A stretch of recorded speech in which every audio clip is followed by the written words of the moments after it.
In this video, we will be going over Mario Kart. No, this is Magic the Gathering, not Nintendo. We are going to be going over Mario Kart 9 in Magic form called A for Drift. No, I can't do that.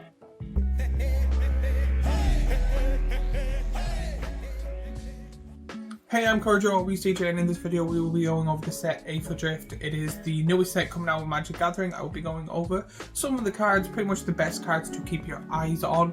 Pretty much the whole video is to see if this set is worth it or not. But before I go any further, a word from our sponsors, which is me and my small little Etsy shop, where I make t-shirts and hoodies with cool designs in multiple colours and sizes for people to enjoy. Pretty much what happens is you buy yourself something nice, and then I'm able to do better things with lighting and recording and editing and stuff like that, so you help out the channel. But please go buy yourself some nice, and thank you for supporting the channel. So in this video I'm going to do something slightly different from my other Is It Worth videos. Usually I talk about each card in the colours and areas and stuff like that, but I decided that kind of gets long and boring. In this I'm just going to be going over sections. I'm going to find what I find the best cards and just show you all the variations I've had of them cards. So when it comes to that, I'll be talking about cards that I think will be played in different sections, for example planeswalkers and stuff like that, give the best examples, show the cards, and then give my thoughts and opinions on this set as a whole at the end. Starting off, I'm going to be talking about the planeswalkers and the non-planeswalkers. If you don't know what that means, a few years ago, 1 or 2 years ago,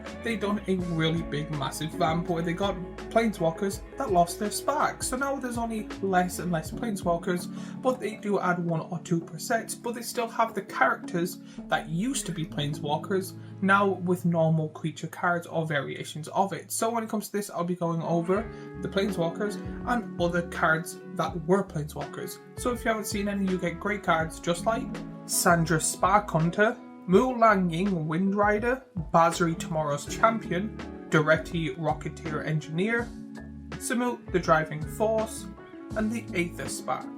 So we get 2 planeswalkers in this, one being the Aether Spark and one being Sandra. To be honest, I do think Sandra is a common and very known planeswalker, but to be honest, I'm kind of shocked, and she has so many planeswalker cards, it's unreal.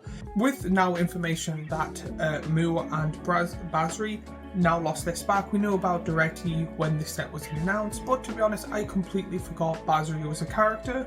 People were thinking he was going to be a Gideon, I think his name was from the top of my head, replacement, and they released him for the one set and then one online card as well. To be honest, I'm also pretty sad that Mool lost their Planeswalker Spark. To be honest, I did really think that it was a really cool Planeswalker with very few cards. Now when it comes to Aether Spark itself, supposedly this is the first place prize. When it comes to this, I have not read the story. I'm basing this on just information I've seen online and stuff like that. So supposedly this is the thing that gives you back your spark, and I'm pretty sure from what I've heard, again I have to read up on the story, Sandra didn't win it. Now in second place, we're going to be talking about vehicles. You cannot have a racing set with a large amount of vroom vrooms. When it comes to these, I am a little bit biased when it comes to vehicles. I do not like them. I do think the crew mechanic is cool for vehicles and it makes sense, but all the time I will also take out that card and put in a card that does something similar instead. I just find vehicles to be cards just with extra steps, so I'm not a big fan of them, but you do get really cool vehicle cards just like Salvation Engine, The Last Ride, Thunders of Velocipede, Falco's Flagship, Boomermobile, Cryptcaller Chariot, Debris Beetle, Demonic Junker, Gastel Thrill Roller, Lifecraft Engine, Lumbering World Wagon, Possession Engine, Sky Shear's Chariot, Thopter Fabricator, Voyage Guild Card. A lot of really cool arts in this. I'm not the biggest fan of the gold cards that you get as box toppers, but to be honest, I do like that they're trying something new, and this is the most box toppers you can get. When it comes to this, you get 1 basic land and then 1 card of your choice on this gold foil. Vehicles, again, made a lot of sense in this set, and there is a lot of good and powerful creatures, vehicles, and a lot of cool abilities attached onto them. When it comes to this set, this is the first set that I actually might think possibly that a vehicle might go into one of my decks, but again, this was the section I thought they were going to make the best of their ability when it comes to Magic the Gathering.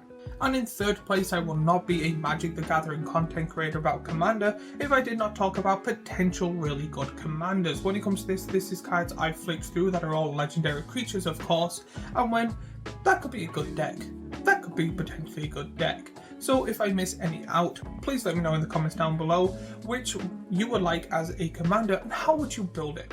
But if you don't know any of the legendary creatures that you can play as your commander, here are some on screen now.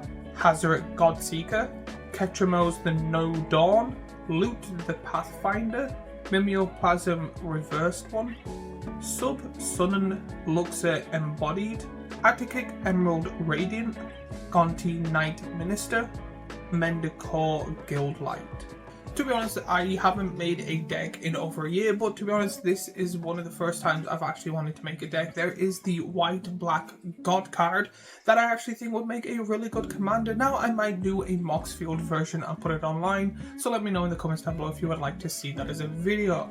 Also, when it comes to this, I do find the alt arts, especially on the walls, to be absolutely pretty. I do think that with the other sets of stuff, that there's too many variations of art, but as I said, as a whole, there is a large amount of potential commanders for people with different variations of styles, even though this is a racing game for this set. So I do like that they have actually tried to reach out as much as possible when it comes to different commanders and different playstyles. In fourth place, we have a old classic coming back, but now in duel. There was a cycle of Gearhulks which were very powerful and well known, and I actually went out my way and collected all of them, and now they're coming back bigger and better than ever with not one but now two colours. There is now a cycle of dual coloured Gearhulks, so I do think that that was good enough to be able to make in a section of this video. So if you've seen none of them, here they are on screen. Bright Glass Gearhulk, Cold Stroke Gearhulk, Oil Deep Gearhulk, Pinewood Gearhulk, and Riptide Gearhulk. When it comes to this has the same problems as the monocolor one, but also has a new problem in my personal opinion. One, I tried to get the best variation of the old Gearhulks, and I really do like that.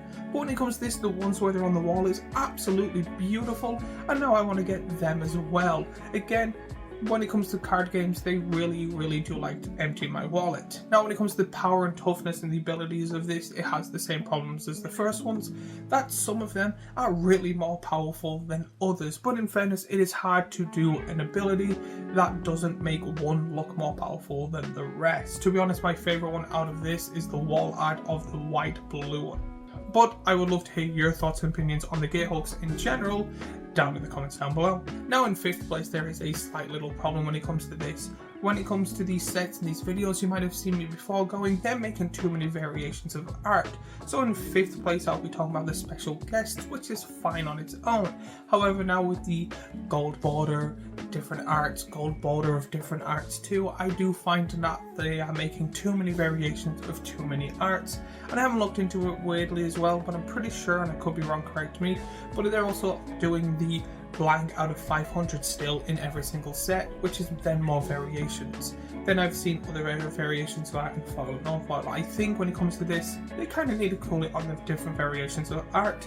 But I do think that the special guest list is a small chunk with beautiful art that is small enough to kind of not give fully out about. But if you haven't seen any, here are some on screen.